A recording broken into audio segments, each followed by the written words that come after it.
of these cars were ever built, and were considered the pinnacle of luxury for long-distance travelers in the 1950s. Even today, this car opens up some fond memories. As a youngster, I took the trains from Chicago to Los Angeles, and it was one of my great experiences. And I think they do a great thing for our country. They bring back the fun times of the train. More than a half a century later, you realize that a car that offers a front row seat in the great outdoors never goes out of style.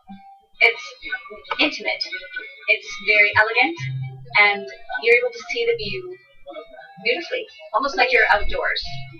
The only thing that can get you any closer to nature is an open-air car like the Lookout Mountain. To take your breath away whenever it's amazing. It's hard. It's hard to describe the mountain. No, it's hard to describe the open air. It's just, you shouldn't ride a train any other way. While a trip through some of America's most spectacular landscapes should be enough, the folks who run the Rio Grande Scenic wanted to offer something more, something to fill your ears and feed your soul.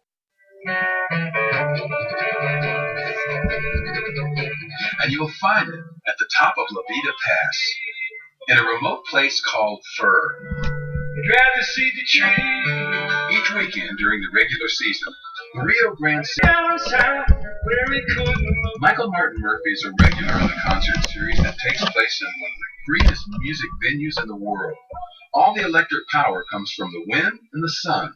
It's kind of fun to sit up there with the breeze, and you can hear the wind generator in the background perking along, and you know you're not burning any fuel. We're not creating any impact to the environment. 1, 2, 3. There we go.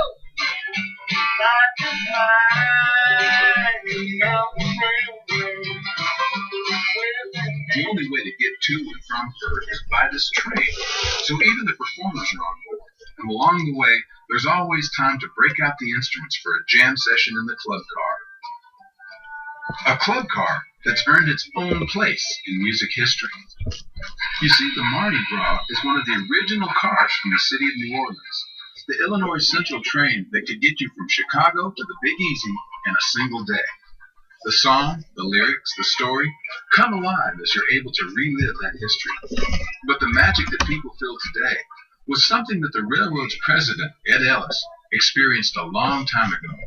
I rode on this car when I was 12 years old, and when I learned to play the guitar, like Steve Goodman, who wrote the song, I sat back here in 1968 and jammed with people on my way to Grenada, Mississippi on the city of New Orleans. Ed wants other people to share that moment, to share that magic.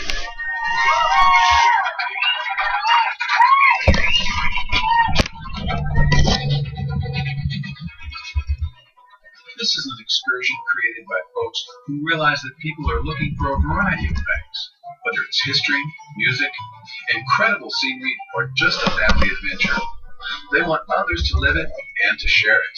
You know, it's a special business, and it's about creating memories, and it's about family, and it's about nostalgia, and it's about having a good time.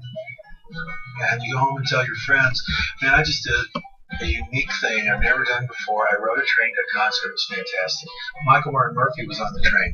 He came back and signed autographs. He jammed with us in the club car. I mean, this is a story that you just can't get anywhere else. Not on a train. You can't get this anywhere else. Nowhere else but a place where the earth meets the sky. In southern Colorado, on board the Rio Grande Scenic Railroad.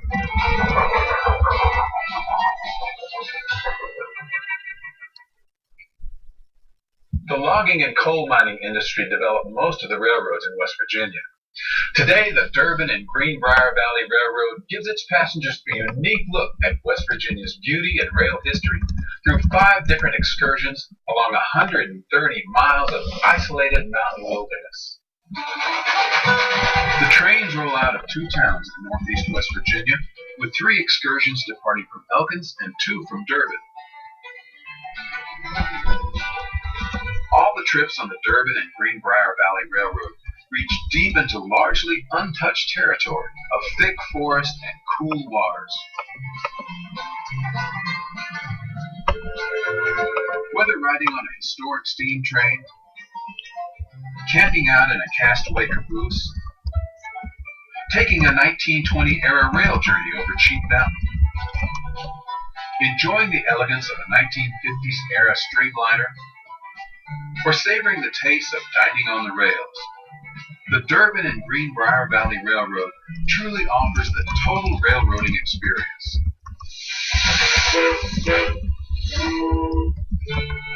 The railroad's most historic train is the Durbin Rocket that operates out of the once booming lumber town of Durbin, West Virginia.